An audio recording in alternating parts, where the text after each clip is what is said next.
in some instances, but the package that we're moving as a whole is certainly acceptable to me, and I think that we'll do the city relatively well. Where have you had to compromise then? Well, I had some proposals for reducing expenditure which have been rejected. I had some proposals for increasing income which have been rejected, but that's because other people have perhaps worked against and I thought they were wrong. Are there still going to be cuts in the budget? Overall, the level of services will get better, not worse. There'll be some changes, but there need to be some changes in Liverpool. There'll be some reductions, for example, in overtime, but not a single person will lose their job in Liverpool employed by the council's office, not one. Nobody will get the sack, nobody will take voluntary retirement earlier than they would otherwise have done. No service will be cut dramatically. Do you know yet then what people will be paying per head for their poll tax? Not quite, because there's still some assumptions that might change. In Liverpool, everybody pays out £34 to go to the government, £10 for the tunnels, £12 extra for the cost of collection. We're saying to government, why don't you rethink those even in the next few days? And we're going to come back and then decide what, if anything, should be the level of poll tax. But is it realistic to ask the government to change their mind? They've made it quite clear they won't. There are a number of technical ways they could do it. Very easy, certainly on the tunnels, certainly on the safety net, because it depends upon how much they think they're spending last year. They could change it, it would cost them nothing overall, wouldn't be a political climb down, worth a try, isn't it? But surely just by delaying your rate, all you're doing is sort of delaying the inevitable, because they're not going to make one rule for Liverpool and another rule for the rest of the country. We're not asking for that. The circumstances we're putting forward are special to Liverpool. We're not saying Liverpool should do a UDI or be exempt. But we are saying every councillor bar two in Liverpool is opposed to the poll tax. The whole of Labour Party is opposed to the poll tax, and the consequences of the new changes should be told to government. And then in the end we'll come back here and decide the level of the tax. It looks as though you're going to get your budget through this afternoon. Are you as confident that you're going to be able at some stage to set a poll tax figure? Oh yes, the council as a whole, in my opinion, will vote for the implementation of the poll tax. At least 20 Labour group members won't vote for that, but the majority of the council will vote for it. You say 20 won't you have to rely on the Liberals then? In the end, I think if they want to avoid the costs and consequences of the city running out of money, they will vote for the implementation of the poll tax as well. Won't you have to be doing some deals with them to try and cut down the budget further?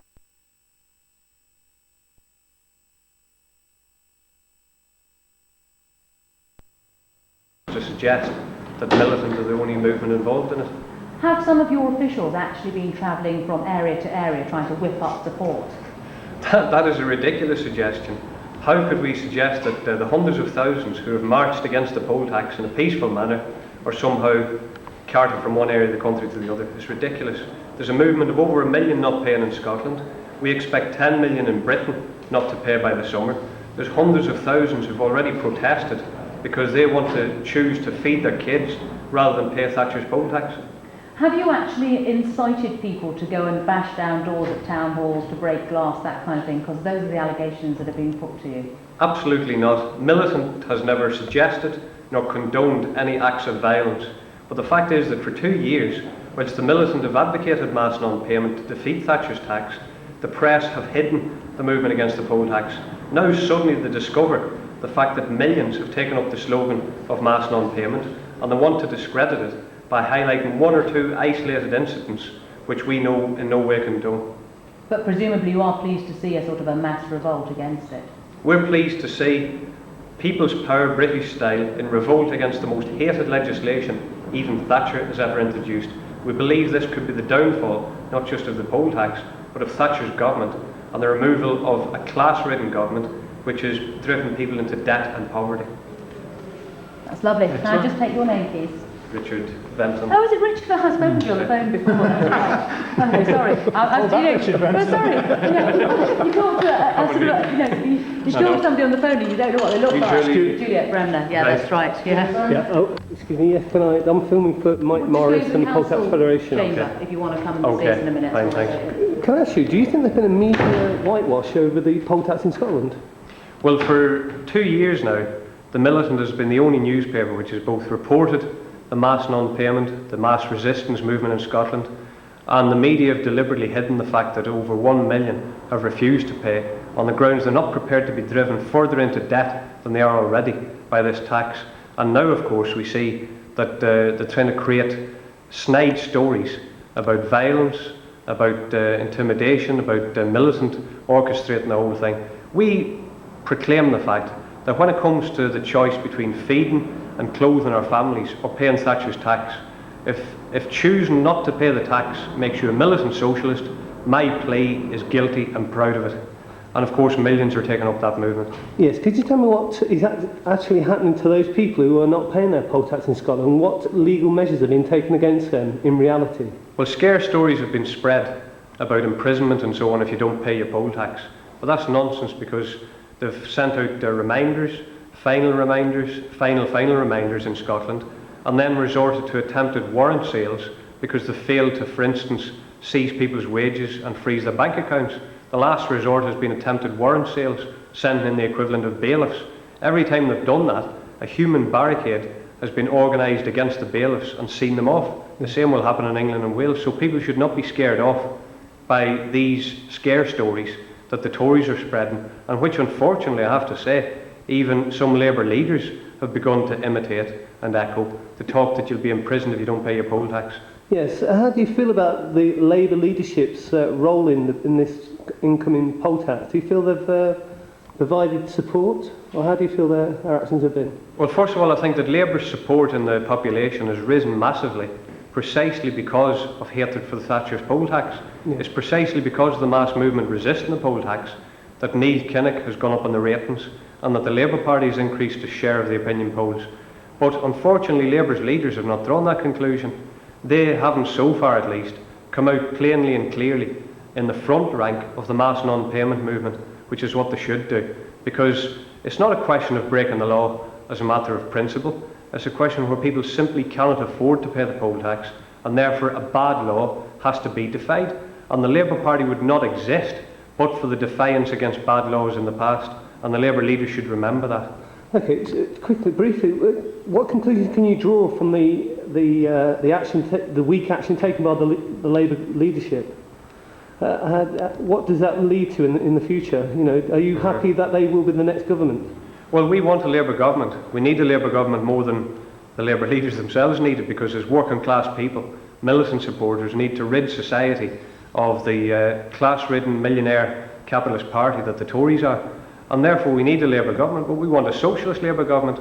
We want a Labour government, for instance, that would immediately cancel the poll tax, abolish it, which would lift any debts off the shoulders of non-payers, and which would cancel the debts that local authorities are burdened by, and would also give back the £46,000 million which has been stolen by Thatcher's government off local councils. That, by the way, is equivalent to 3 years of poll tax bills for the entire British population. Okay. So you could have increased services and jobs whilst giving that money back, and at the same time reduce the rates. How would you answer Margaret Thatcher's claim that it's just Labour councillors and militant and so forth that are actually causing the overspending by councillors, and that it's not Tory government policy? Well, the Tory government have created a nightmare and anarchy within local councils by cutting their grants over the last 10 years, therefore forcing them to face the choice of high poll tax levels or cuts in jobs and services.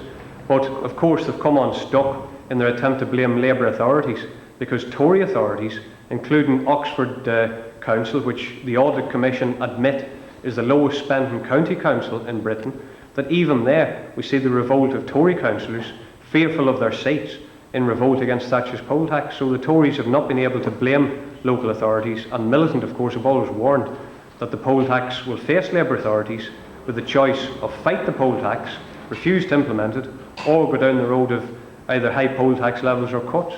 So how damaging do you think this will be for the government, this poll tax? I think it's the beginning of the end of the Tory government. The Tories are in crisis. There's resignations of cabinet ministers, there's the resignation of Tory councillors, and if Labour councillors stand up with the same degree of tenacity, then I think it could be the end of the Tory government. I believe, for instance, that Neil Kinnock should immediately demand a general election, go to the country on the issue now, and force the Tories out and abolish their poll tax in the process. Okay, and do you have a message for the people on the other side who are going to be suffering at this poll tax? Have no fear. Don't be scared by the scaremongers. We're going to win. The poll tax is one issue which is going to unite the entire working class against this hated government of millionaires and bankers. Unite, and we can see from Eastern Europe the way in which people's power is capable of toppling even the worst dictatorships. Militants proud to be a part of a mass movement of people's power, British style, and we believe that we can win, we will win, and that also they should get involved in the Labour Party to help to transform society and bring about a socialist Labour government. Thank you very much. What is your comment on this tactic of not actually fixing the poll tax today? It's an attempt to con the people of Liverpool. The poll tax has been fixed today at £447, and that's the expenditure level. And I'm afraid that's going to be the poll tax. It's a massive poll tax.